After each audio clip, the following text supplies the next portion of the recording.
नमः शुद्धेभ्यः। ओम नमः शुद्धेभ्यः।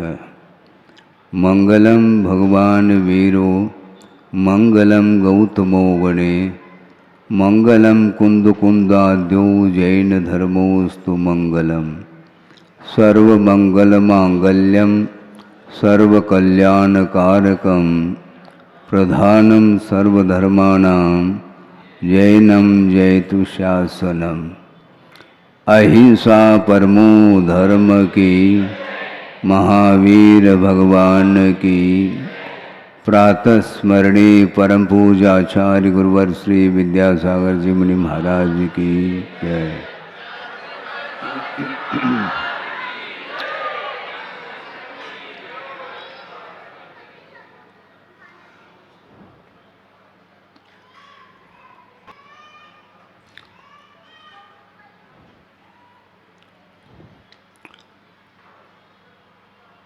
जैन धर्म की विशेषता आगम के माध्यम से स्पष्ट हो सकती है। हालांकि वह धर्म अखंड है, आत्मगत विशुद्ध परिणाम का नाम ही धर्म है, किंतु पात्र की अपेक्षा से उसमें भेद आता है।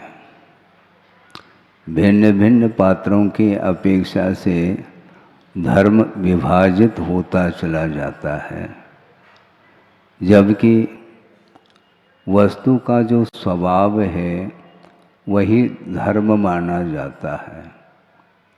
बाकी वस्तु के स्वभाव से अतिरिक्त जो कुछ भी दिखाई देता है वह वस्तु का धर्म नहीं माना जाता, उस वस्तु की अशुद्धि मानी जाती है। वस्तु जब स्वभाव रूप में परिणत होता है उस समय धर्म सामने आता है। नहीं है तो धर्म का जो विपरीत तत्व है, अधर्म जिसको बोलते हैं, जो कि वह भी आत्मगत परिणाम का ही एकमात्र परिणाम माना जाता है। पापमय परिणाम का नाम अधर्म घोषित किया है और आत्मा को पवित्र करने वाला जो भाव होता है उसका नाम धर्म कहा अथवा उसको पुण्य की भी संज्ञा दी है। साधना करने के लिए साधक रत होता है, किंतु गुरु के आलम्बन के बिना वह साधना फलीभूत नहीं होती है। धीरे धीरे विषय आपके सामने रख रहा हूँ और भूमिका हमने बना ली है कि एक श्रवण धर्म होता है और एक श्रावक धर्म भी होता है। श्रवण धर्म की थोड़ी सी चर्चा करके उसको श्रावक धर्म से भी जोड़ने का पुरुषार्थ करूँगा। वो ये है, प्रसंग याद आ रहा है, बहुत पुराना प्रसंग है। शिष्य साधना करता चला जाता है, किंतु उसकी व्यापक दृष्टि नहीं हो पाती है और गुरु के माध्यम से ही व्यापकता सामने आती है। नैनागिरी का प्रसंग है, बहुत छोटा सा संघ था गुरुदेव का और उसमें वर्तमान में जो निर्यापक योग सागर जी, नियम सागर जी और भी कुछ साधुगण थे, उसमें मैं भी उपस्थित था। आहारचर्या के उपरांत आकर के गुरुदेव के सामने निवेदन करते हैं कि महाराज आहार निरंतराय हो गया है और कल के लिए उपवास करने की भावना है। इस प्रकार एक साधु ने गुरुदेव के चरणों में भाव व्यक्त किए। उन्होंने आशीर्वाद प्रदान किया। क्रम दूसरे साधु का आता है। उन्होंने भी कहा कि महाराज कल हम उपवास करना चाहते हैं। तो गुरुदेव ने कहा नहीं, तुम्हें उनोदर करना है। अब तीसरे का नंबर आ गया, महाराज कल हम उनोदर करना चाहते हैं। नहीं, तुम्हें उपवास करना है। तुम्हारी भावना के अनुरूप हम साधना नहीं कराएंगे। हमारी भावना जो रहेगी वही तुम्हारी साधना में उन्नति कराने में एक कारण बनेगी। क्योंकि साधना करते करते काफ़ी समय हुआ है, एक ही तप को ले करके आप जा रहे हैं, अन्य तपों की ओर भी दृष्टि होनी चाहिए। अनशन तप उसको बोलते हैं, चारों प्रकार के आहार का जो परित्याग होता है उसका नाम अनशन तप कहा है। और ऊनोदर का अर्थ क्या होता है?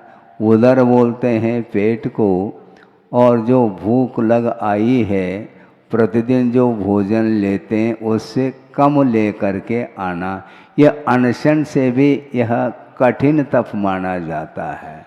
भूख लगी है और वहाँ पर पहुँचे हैं, कहाँ पर? हाँ, और वहाँ पर सामग्री, भोजन सामग्री नहीं, भोजन सामग्री बिल्कुल मन के अनुकूल है। इसके उपरांत भी वहाँ पर आचार्य कहते हैं कम ले करके आना।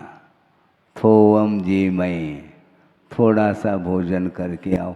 और ये नहीं होता हमसे, इसलिए नहीं होता, अनशन करना इसलिए सरल है। वैसे प्रारंभिक भूमिका में वह भी कठिन है, किंतु करते करते करते उसमें एक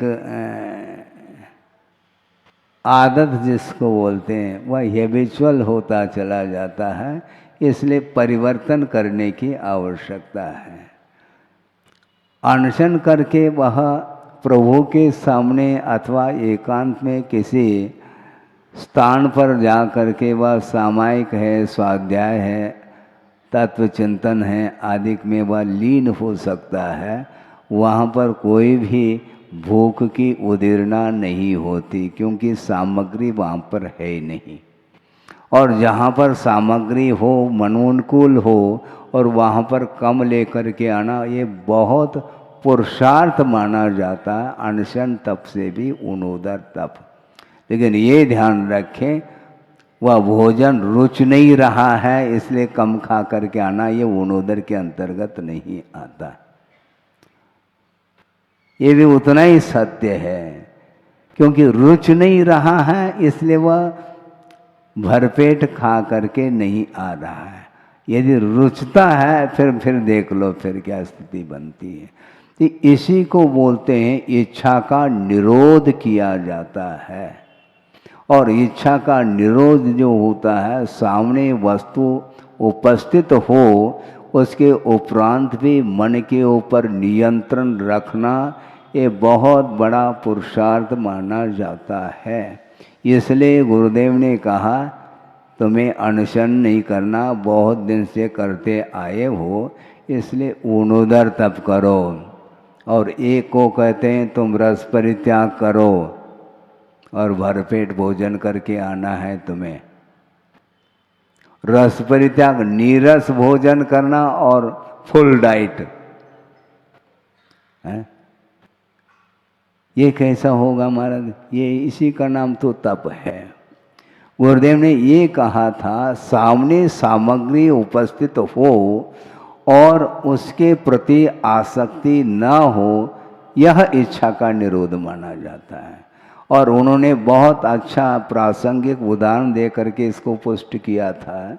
वो उदाहरण ये है कि मान लो पशु है, गाय है और कोई भी है, और वहाँ पर उसके लिए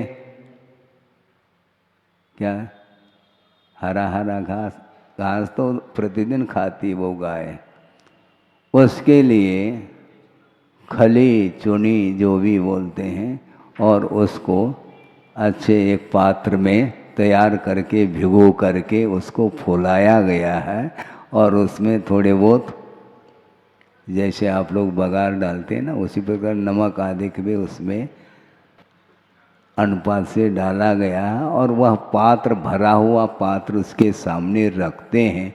फिर रखने के बाद आप उठाना चाहो तो सींग दिखाएगी वो, क्यों, सामने है। अब उस आपने रखा है, बीच में उठा नहीं सकोगे। उसी प्रकार वहाँ पर सामने वस्तु देखने में आ जाए और मन के ऊपर नियंत्रण हो, ये बहुत बड़ा पुरुषार्थ माना जाता है। सामने भूख लगाई है और कोई भी वस्तु नहीं है तो मन अपने आप लग सकता है भगवान के सामने, किंतु वहाँ पर भोजन सामग्री सामने है और बड़े आदर के साथ, भक्ति के साथ वो दे रहे हैं दाता। इसके उपरांत भी नहीं, इसको उठाओ, इसको उठाओ, उठा रहा है क्या नहीं, यह रस परित्याग है। और उसमें भी मान लो रस परित्याग नहीं भी किया है तो कम लेकर के आना, यह पुरुषार्थ नियंत्रण माना जाता है। इंद्रियों के ऊपर, मन के ऊपर नियंत्रण रखने का नाम ही तप कहा है। ये पात्र के अनुरूप जो है ये होता रहता है, इसलिए ये याद आ गया कि वस्तुतः इच्छा का निरोध कैसा होता है। अंतरंग तप इससे भिन्न है, बल्कि इसमें भी अंतरंग तप सामने दिखाई पड़ता है। कहने के लिए तो ये बाह्य तप माना, किंतु उसके प्रति जो आसक्ति का जो भाव आ सकता है उसको रोका जा रहा है। आहार लेना तो है, क्योंकि बिना आहार लिए रत्नत्रय की आराधना हम नहीं कर पाते। शरीरम आद्यम खलु धर्म साधनम कहा है। प्राथमिक कोई धर्म के लिए साधन है तो वह शरीर ही माना जाता है। इसलिए शरीर के लिए अनुकूल सामग्री हो, ये भाव मन में आ सकता है। मन में क्या नहीं आता है, जो नहीं आना चाहे वह भी आता चला जाता है। तो इसीलिए गुरुदेव की दृष्टि उस ओर जाती है, तुम कर्म निर्जना करना चाहते हो तो जैसा मैं कहता चला जाता हूँ वैसा कर ले। हाँ, अपने मन के अनुरूप नहीं, क्योंकि तुमने धारणा बना ली। यहाँ तक उन्होंने कहा था कि उपवास की पहले से ही पूर्व धारणा बना करके निवेदन करते हो, महाराज मैं कल उपवास करना चाहता हूँ, ये तो ठीक है, किंतु मैं कभी भी सडनली आपके लिए कह सकता हूँ तुम्हें आज उपवास करना है, उस समय भी तैयार होना चाहिए। पूर्व धारणा नहीं है, धारणा के बाद फिर पारणा की बात आती है। ये धारणा पढ़ना तो ये स्वयं जो है आप करते आए हो, ये परीक्षा है। कभी भी मैं कह सकता हूँ आज अणोदर करना है, आज रस परित्याग करना है, आज अनशन करना है, उस समय भी मन में किसी भी प्रकार से कोई विकल्प नहीं आना चाहिए। इसको बोलते हैं तप की पूरी तैयारी।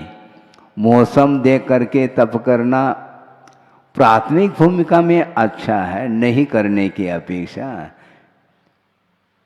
प्राथमिक भूमिका है, वह प्राइमरी है स्टेज पे, इसलिए धीरे धीरे अनुकूलता देखते हुए आगे बढ़ता है, इसमें कोई बाधा नहीं है।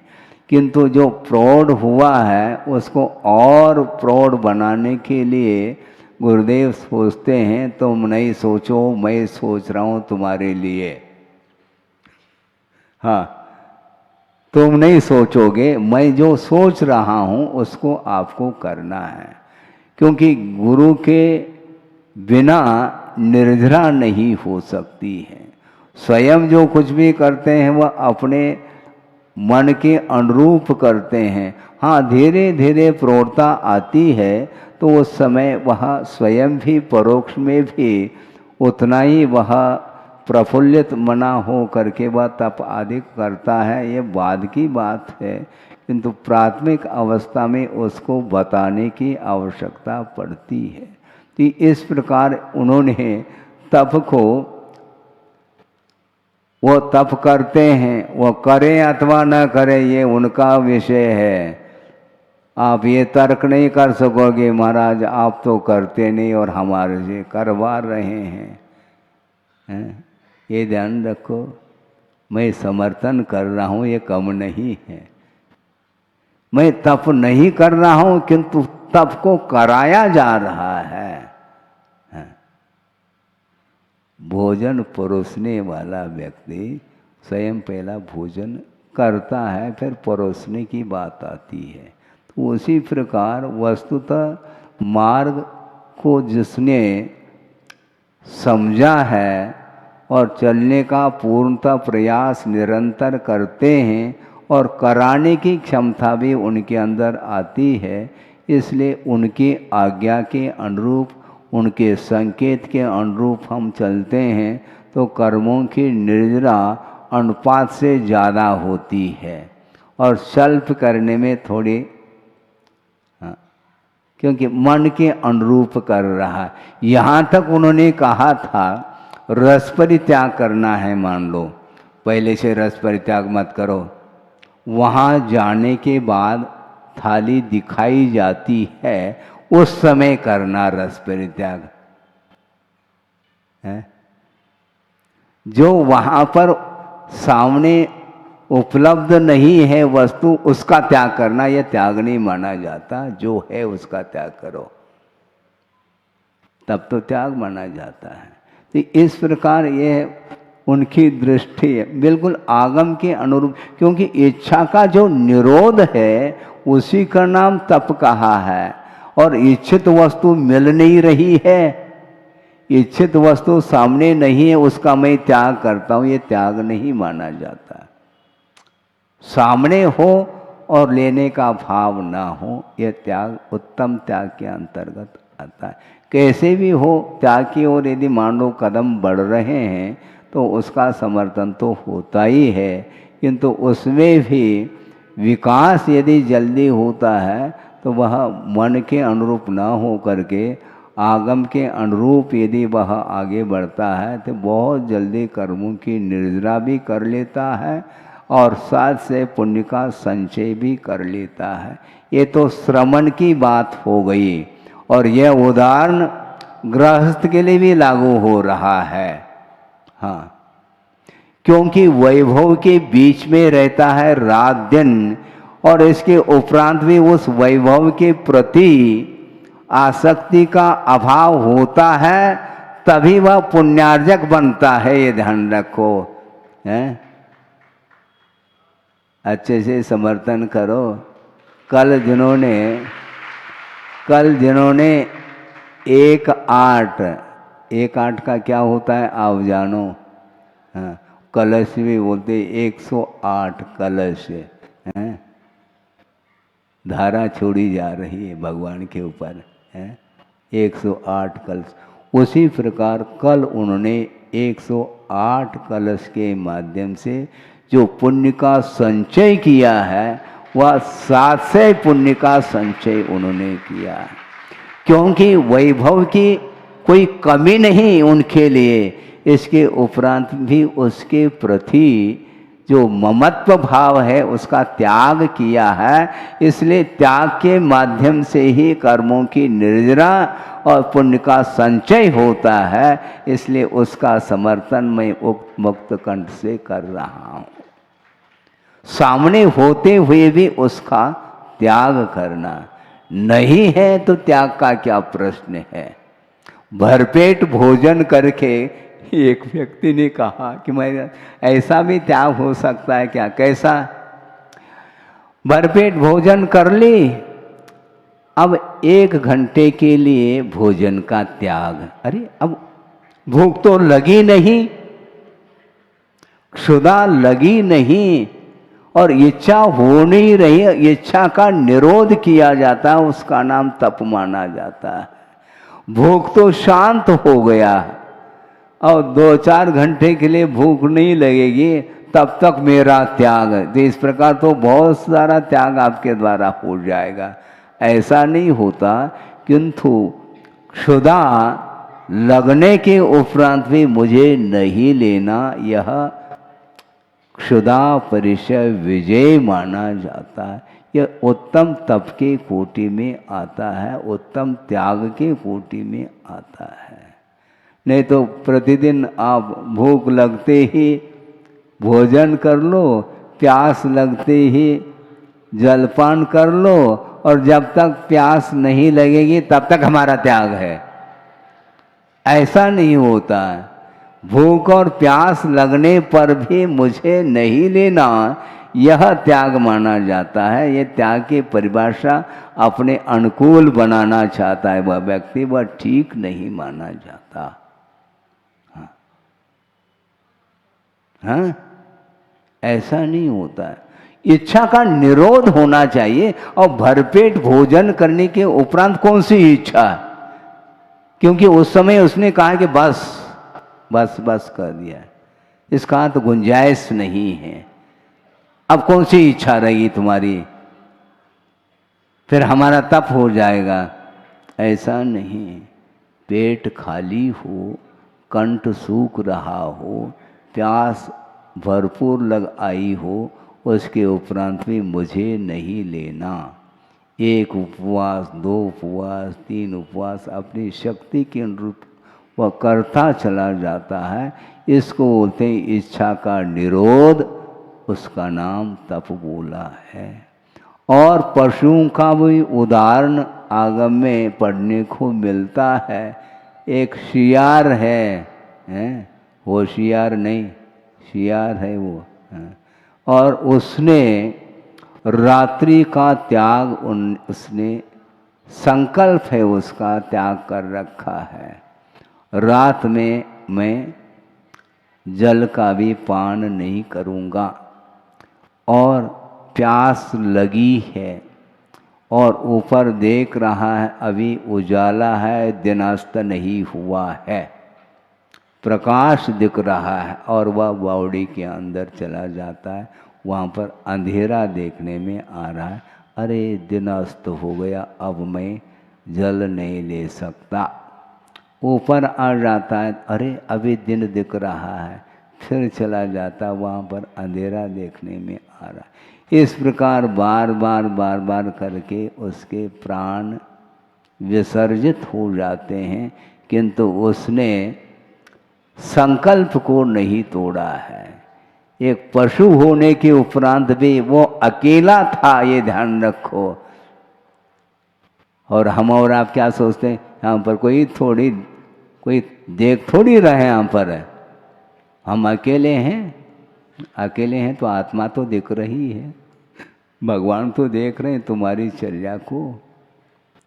संकल्प यानी संकल्प, इसको बोलते इच्छा का निरोध, यह तप माना जाता है। इसमें धैर्य की आवश्यकता है। हाँ, धैर्य कब तक रखे महाराज, धैर्य रखना है। धैर्य की परिभाषा भी आपको हम आगम के अनुरूप सामने रखना चाहते हैं। वह वृद्ध है। वृद्ध कौन होता है? जिसके बाल सफ़ेद हो गए वो वृद्ध है, ऐसा नहीं। वह उम्र के अपेक्षा से वृद्ध माना जाता है, किंतु वस्तुतः वृद्ध किसको बोलते हैं, इस विषय को भी आगमकारों ने रखा है। एक श्लोक आपके सामने रख रहा हूँ, प्रासंगिक है। प्रत्यासत्यम समायातैहि, जिसको संस्कृत आता हो तो वह लगा सकते हैं इसका अर्थ।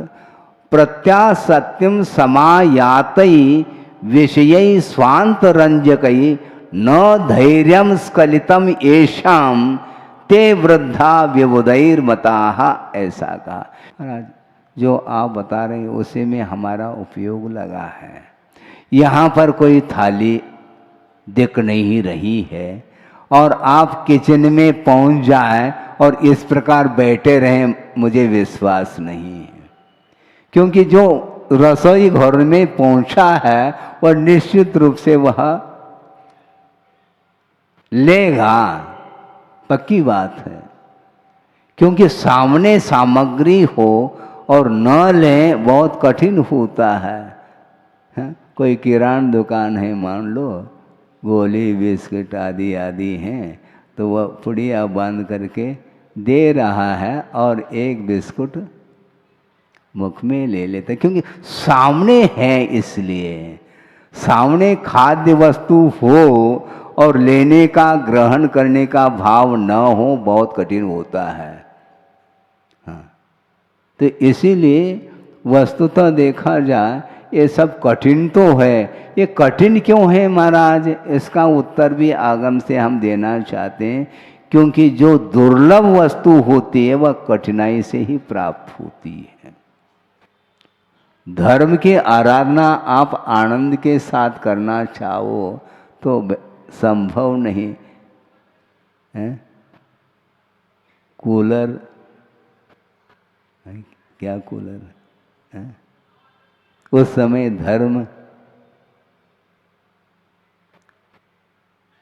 धर्म आराधना करने के लिए वो उपकरण है क्या? बोलो। यदि उपकरण है तो हम भी प्रयोग कर लें। वो उपकरण नहीं है। धर्म साधना करने के लिए वो उपकरण नहीं है। यदि उपकरण हो, साधन हो, तो उसका उपयोग करने में हमें बाधा क्या है? नहीं। प्राकृतिक रूप से जो भी अनुकूलता आपको मिलती है तो वहाँ पर रह करके प्राथमिक साधना की अपेक्षा से साधना करो, ये ठीक है। किंतु आप उसका कूलर का, हीटर का आदि का, फैन वगैरह इनका उपयोग वह श्रवण नहीं कर सकता। हाँ, नदी के किनारे बैठ जाए महाराज, हाँ बैठ सकते हैं, ठंड के दिन में बैठो, तब तो साधना मानी जाएगी तुम्हारी।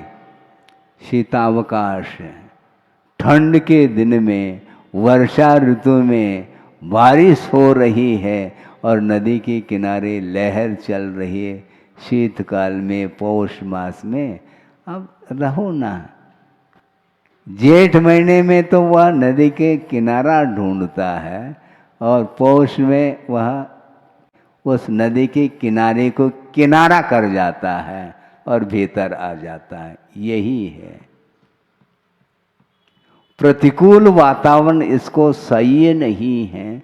और प्रतिकूल अनुकूल दोनों वातावरण में जो समान दृष्टि रखने वाला जो होता है वही साधक माना जाता है। किंतु आप अपने हिसाब से कर लो, कोई बाधा नहीं। हाँ, लेकिन डेली इसी प्रकार पुण्यार्जक बनते रहें तो हमारी दुकान चलती रहेगी। हमारी नहीं, कहने में आता है आपकी ही दुकान है। जिनालय का निर्माण आप करेंगे, निर्माता आप कहलाएंगे। मैं तो दर्शक बन करके देखूंगा, मैं निर्माता नहीं हूँ, ये ध्यान रखो। जल्दी जल्दी निर्माण हो जाए ये भावना तो रहती, क्योंकि जितनी जल्दी निर्माण करेंगे उतनी जल्दी हमें दर्शन करने का अवसर मिलेगा। यही प्रतीक्षा है हमारी।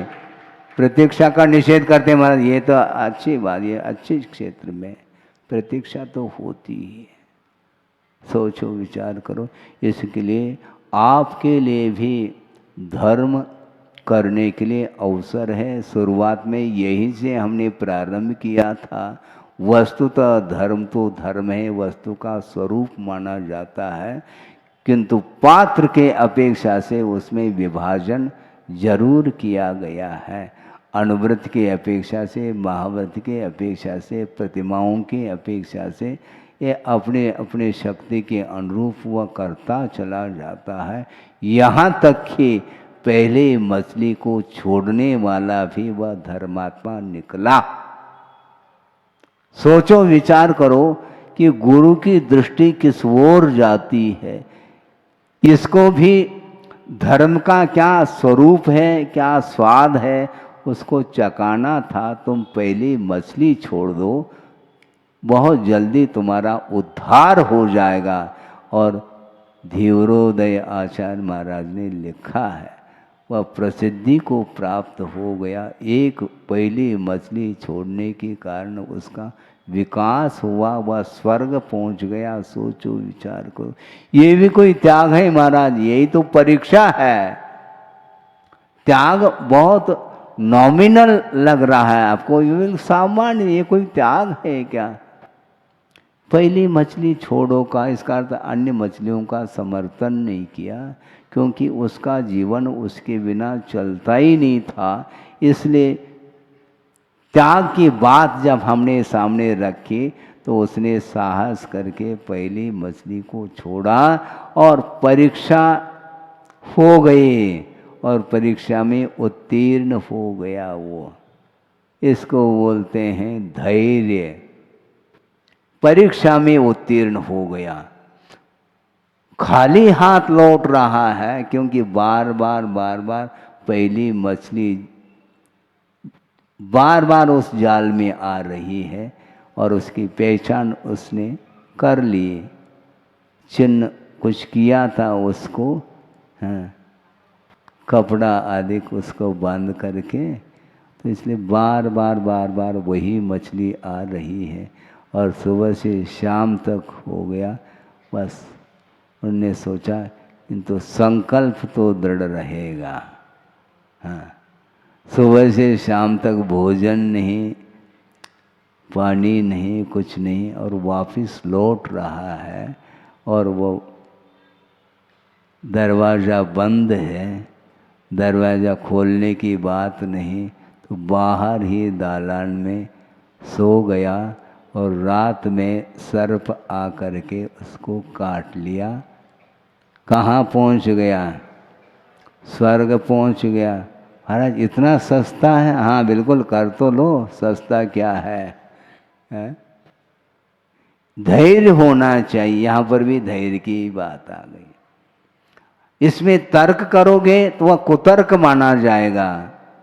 महाराज उसने तो त्याग कर लिया, फिर बाद में सर्प ने काटा है, ये धर्म का फल ऐसा क्यों है? ये धर्म का फल नहीं, अतीत में जो पाप का अर्जन किया था उसका एकमात्र फल है, एक निमित्त है। और मरना तो था, सबको मरना है, किसी न किसी निमित्त से मरण को प्राप्त होता है। किंतु वर्तमान में उसने धर्म की, अहिंसा की उपासना की थी अपनी शक्ति के अनुरूप, और आस्था के साथ उसने उपासना की थी। यह आस्था का, विश्वास का यह फल है। धीरज क्यों खोता है? काय को खोएगा वो?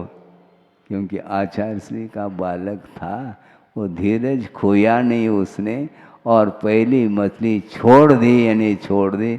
अब उसको ग्रहण करने की बात नहीं, और उस संकल्प के फलस्वरूप उसका उत्थान हुआ।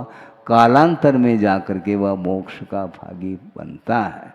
इस प्रकार संसारी प्राणी का जो भी पतन हो रहा है या हुआ है, वह पाप के कारण हुआ है, अधर्म के कारण हुआ है।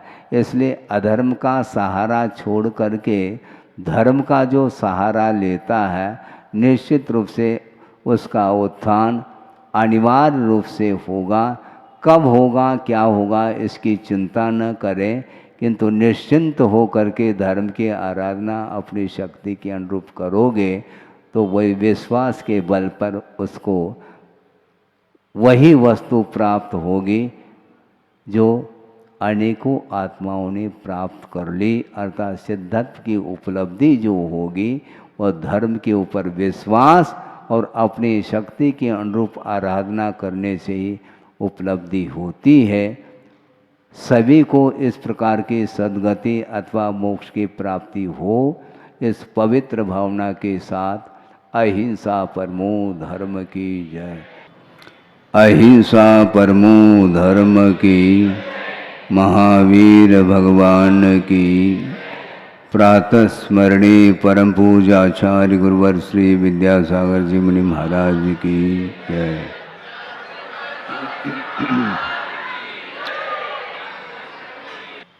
विज्ञान की दृष्टि और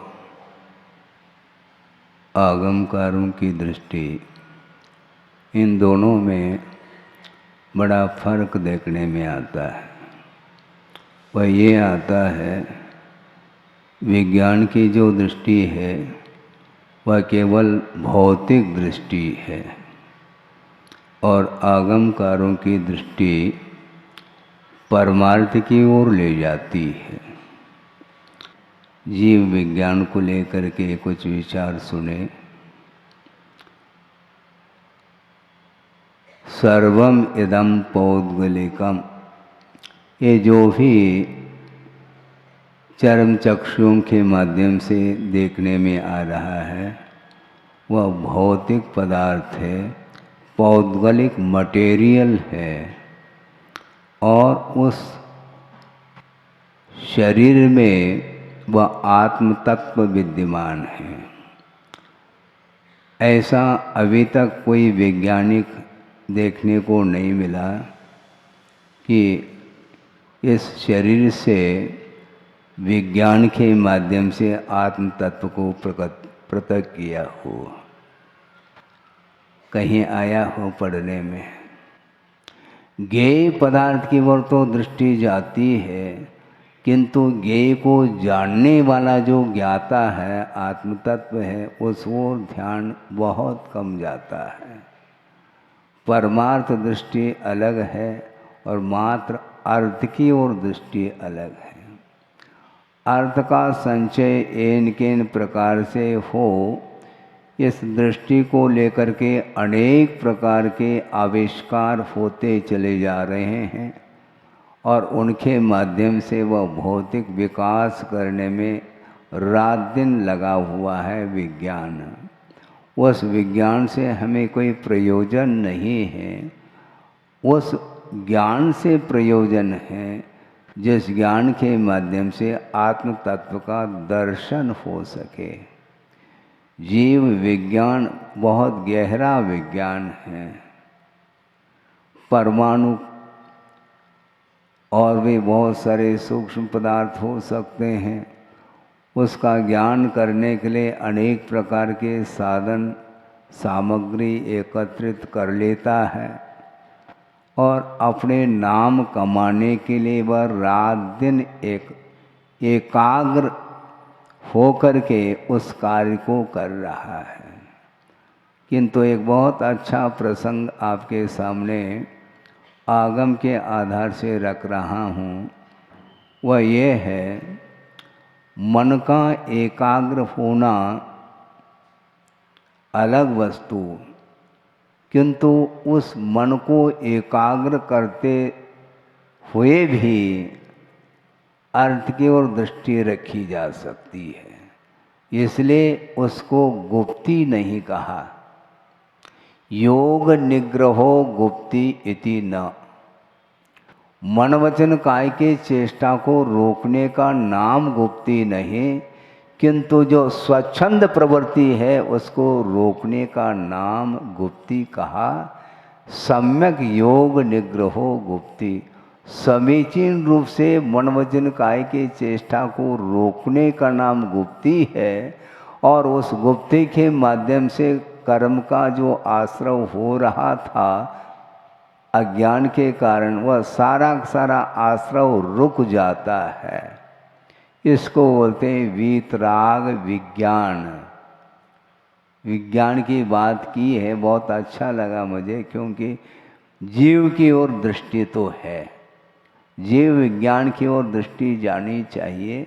मात्र भौतिक जो पौद्गलिक वस्तु है उसको प्राप्त करने के लिए जो ज्ञान का उपयोग किया जा रहा है, इसलिए वह ज्ञान मात्र माना जाता, वीतराग विज्ञान नहीं माना जा सकता। आज मोबाइल का ज़माना है और छोटा सा मोबाइल है और उसमें सारा सारा संसार देखने में आ रहा है। उस मोबाइल को तो मैं आग समझता हूँ, है, और आग से बचना चाहिए प्रत्येक व्यक्ति को। सबसे ज़्यादा मर्यादा का यदि उल्लंघन कराने में कोई साधनभूत सामग्री है तो वह मोबाइल है। उसके माध्यम से नैतिक पतन निरंतर होता चला जाता है और ये पाश्चात्य संस्कृति मानी जाती है। उसका सदुपयोग कितने परसेंटेज में होता है यह मैं नहीं कह सकता, किंतु उसका जो दुरुपयोग हो रहा है उसके माध्यम से जो नई पीढ़ी है, नया जो जनरेशन है, उससे वह प्रभावित होता चला जा रहा है, मर्यादा को लांघता चला जा रहा है। और मर्यादा को लांघने वाला जो व्यक्ति होता है उसके अंदर कभी भी निर्मलता नहीं आ सकती मन में। मन जो विकृत होता है वह विकृत कराने में कारणभूत जो सामग्री है उसका आलम्बन लेने से ही मन विकृत होता चला जाता है। संस्कृति समाप्त होती है विकृति के माध्यम से। तो उस मोबाइल के माध्यम से विकृति बढ़ रही है, जबकि उस मोबाइल के माध्यम से संस्कृति और उन्नत हो सकती थी, किंतु उसका सदुपयोग नहीं किया गया है। और इसी को गुरुदेव का कहना है यह प्रज्ञा का अपराध माना जाता है। इसको प्रज्ञा का अपराध बोलते हैं। ज्ञान का जो दुरुपयोग है वही प्रज्ञापराध माना जाता है और इससे बढ़कर के और कोई भी अपराध नहीं है। कोई एक व्यक्ति अपराध करता है तो उसके लिए जेल हो जाता है, किंतु यह जो अपराध प्रज्ञापराध है वह उसमें उसके चपेट में जो भी आएंगे उन सबको जेल भोगना पड़ेगा।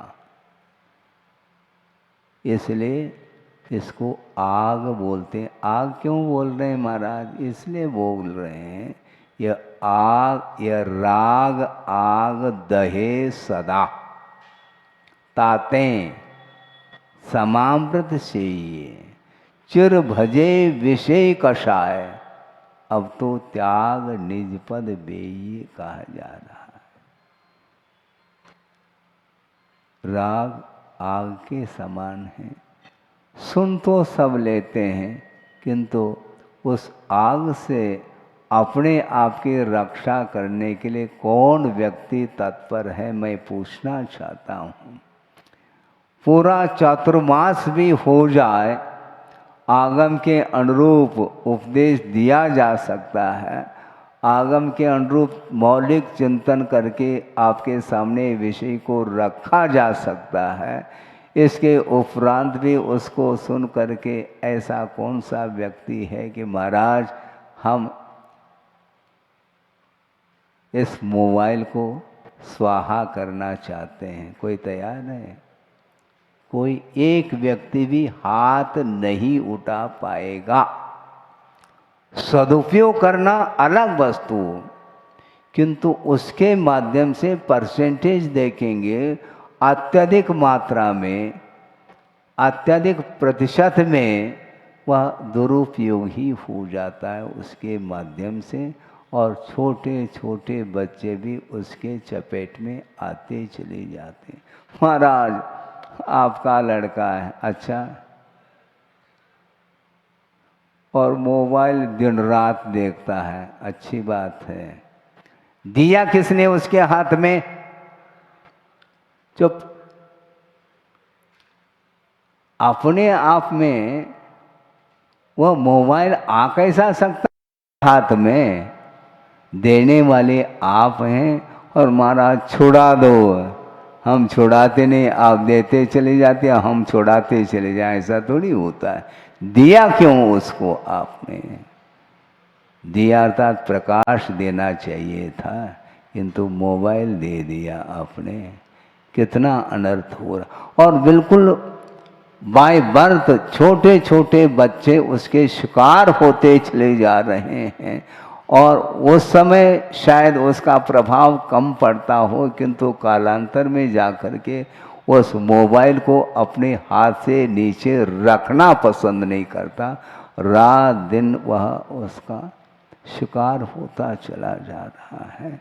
इसके माध्यम से वीतराग विज्ञान समाप्त हो रहा है। मोबाइल के निर्माण में जो मन की एकाग्रता अपेक्षित थी और उसके माध्यम से उसने उसका आविष्कार कर लिया, किंतु उसका आविष्कार उसके लिए स्वयं के लिए घातक सिद्ध हो रहा है। ऐसे ऐसी सामग्री आप बनाते चले जा रहे हैं और उसका उपयोग जो हो रहा है उसके माध्यम से संसार और पनपता चला जा रहा है। वह एक जमाना था, एक कल्चर था, आपने देखा हो नहीं देखा हो, हमने तो देख लिया, आपने भी देखा होगा।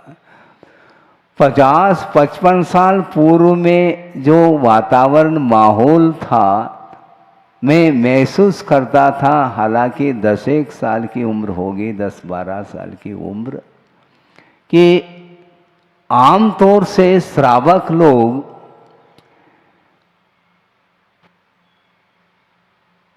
सोले का वस्त्र पहन करके हाथ में पूजन सामग्री लेकर के मंदिर की ओर जाते हुए हमने देखा है, लगभग प्रतिदिन देखता था। ऐसा मैंने महसूस किया ये वृत्ति तो नहीं है। हाँ, इतनी सात्विकता ये कहां से आती है? ये संस्कार कहां से आती है? उस समय पाश्चात्य संस्कृति का प्रभाव नहीं था, न टेलीविज़न, न मोबाइल, न और कोई साधन सामग्री। उस समय भी पिक्चर देखने के लिए लोग जाते थे, किंतु ये ध्यान रखो, बड़े मुश्किल से साल में 1-2 पिक्चर बहुत हो गए, और उसमें भी यदि वह पिक्चर शिक्षाप्रद है तो देखेंगे, नहीं तो वो भी नहीं देखेंगे।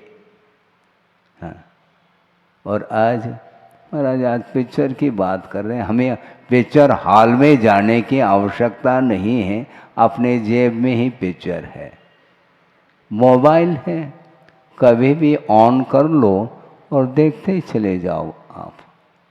उसमें क्या दिख रहा है, क्या उसके माध्यम से कुछ शिक्षा आपको प्राप्त हो रही है, कुछ बोध प्राप्त हो रहा है, धार्मिक बोध जिसको बोलते हैं, नहीं मिल रहा है। किंतु सुनते हैं, बड़ा विस्मय होता है और खेद का अनुभव भी होता है कि 10 मिनट स्वाध्याय करने के लिए बोल दिया जाए तो महाराज हमारे वश की बात नहीं है, नींद आती है। अच्छी बात है, और रात के 12-1-2 बजे तक भी वह प्रोग्राम देखने को मिल रहा है और आप देखते चले जाते हैं, नींद कहाँ गायब हो गई? निद्रा क्यों नहीं आती है? निद्रा कब आती है और कब नहीं आती है, इसके बारे में भी अध्ययन करने की आवश्यकता है। जिस क्षेत्र में जिसकी रुचि है उस क्षेत्र में उसको नींद कभी भी नहीं आ सकती, और रात दिन वह डूबा हुआ है, कहाँ पर? राग में डूब रहा है।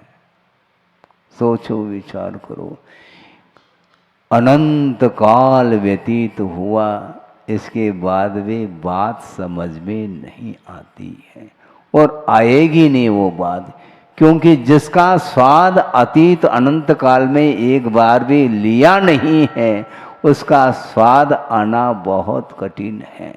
उस विषय में बोध प्राप्त करके उसका अनुकरण करना भी बहुत अत्यंत कठिन हो रहा है। इस युग को परिवर्तित करने के लिए जो पुरुषार्थ किया है, वह पुरुषार्थ गुरुदेव ने जो किया है वह न भूतो न भविष्यति। इस पंचम कलिकाल में भी चतुर्थ काल का दर्शन हम लोग कर पा रहे हैं। यदि वो गुरुदेव उस आचार्य पद पर नहीं होते, आचार्य पद को स्वीकार नहीं किया होता, तो युग की क्या हालत होती? सोचो, विचार करो। आत्म कल्याण करके निकल जाते हैं, किंतु विश्व का कल्याण कौन कर सकेगा? इसलिए हम और आप लोगों का भी एक सात्स्य पुण्य का उदय मानता हूँ कि गुरुदेव के माध्यम से सब लोगों को मार्ग प्रशस्त हुआ है। कई बार कहते हैं महाराज अब आप ही मार्ग प्रशस्त करने वाले हैं।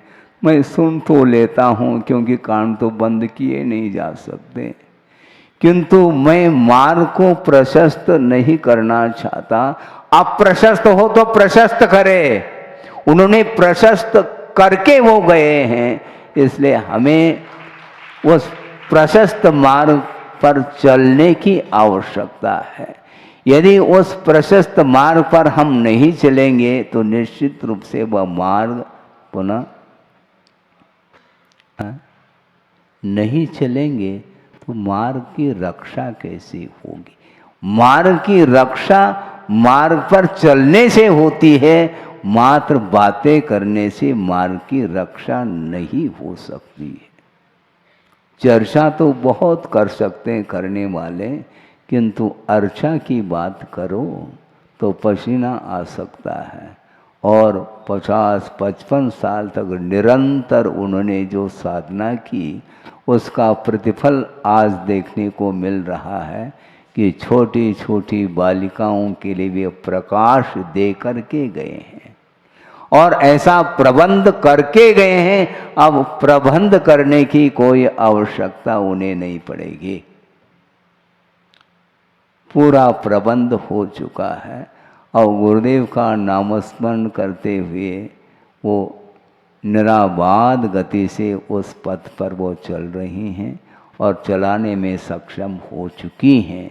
इसलिए उस दृश्य को देख करके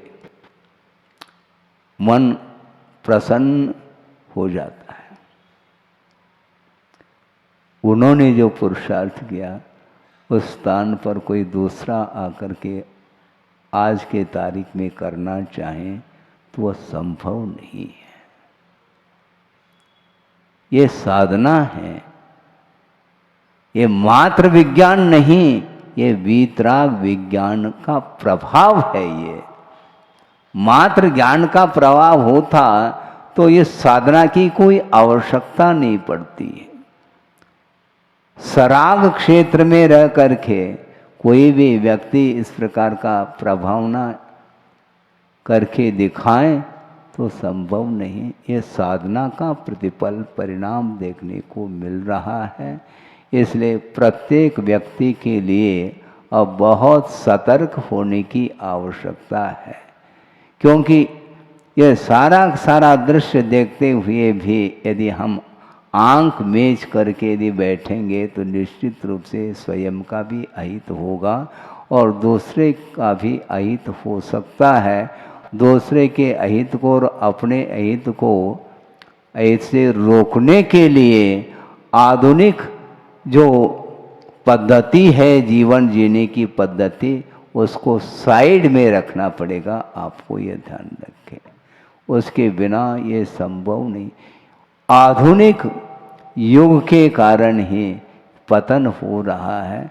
इसलिए जो प्राचीन जो कला है, प्राचीन जीवन जीने की जो पद्धति है, उसको अपनाने की आवश्यकता है और अपनाते हुए चले जा रहे हैं। उनका अनुकरण जिसने नहीं किया है उसको जल्दी से जल्दी समय रहते उसका अनुकरण कर लेना चाहिए।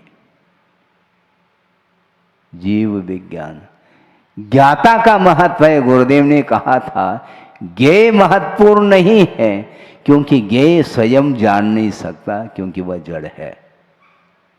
ज्ञाता जानता है, तो ज्ञाता का महत्व है कि ज्ञेय वस्तु का महत्व है, किंतु विज्ञान की दृष्टि में ज्ञाता का महत्व रहा नहीं, ज्ञेय वस्तु का मूल्यांकन करते चले जा रहे हैं। उस क्षेत्र में, भौतिक युग में, भौतिक क्षेत्र में निरंतर वह आगे बढ़ते चले जा रहे हैं, किंतु उसके माध्यम से परमार्थ देखने में नहीं आता, मात्र अर्थ ही अर्थ देखने में आता है।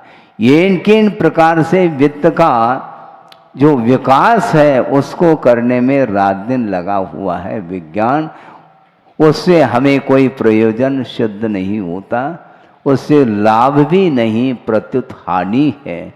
इसलिए हमें वैज्ञानिक युग में रहते हुए भी, भौतिक युग में रहते हुए भी भौतिकता से प्रभावित नहीं होते हुए परमार्थमय जीवन बनाने के लिए वीतराग विज्ञान का यदि आलंबन लेते हैं, बहुत ही जल्दी उसका विकास होगा, उसकी उन्नति होगी।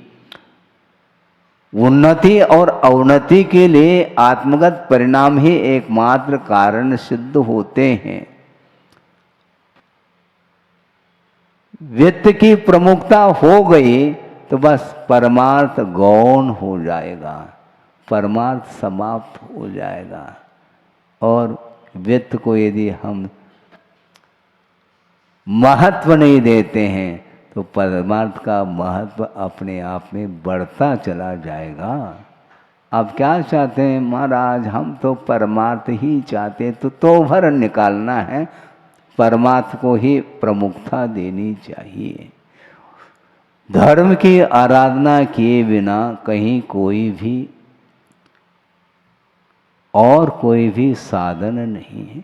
आलम्बन धर्म का लेना चाहिए, आलम्बन परमार्थ का लेना चाहिए, आलम्बन अर्थ का नहीं।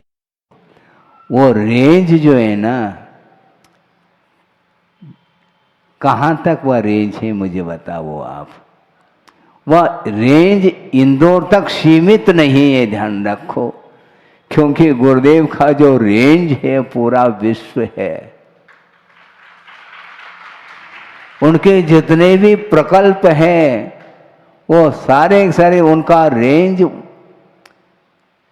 पूरा विश्वव्यापी है, वो उसमें संकीर्णता नहीं। ये ठीक है, आप इंदौर में निवास करते हैं तो उसकी प्रमुखता तो आप रखेंगे, कोई बाधा नहीं, क्योंकि वह भी गुरुदेव का ही प्रकल्प है।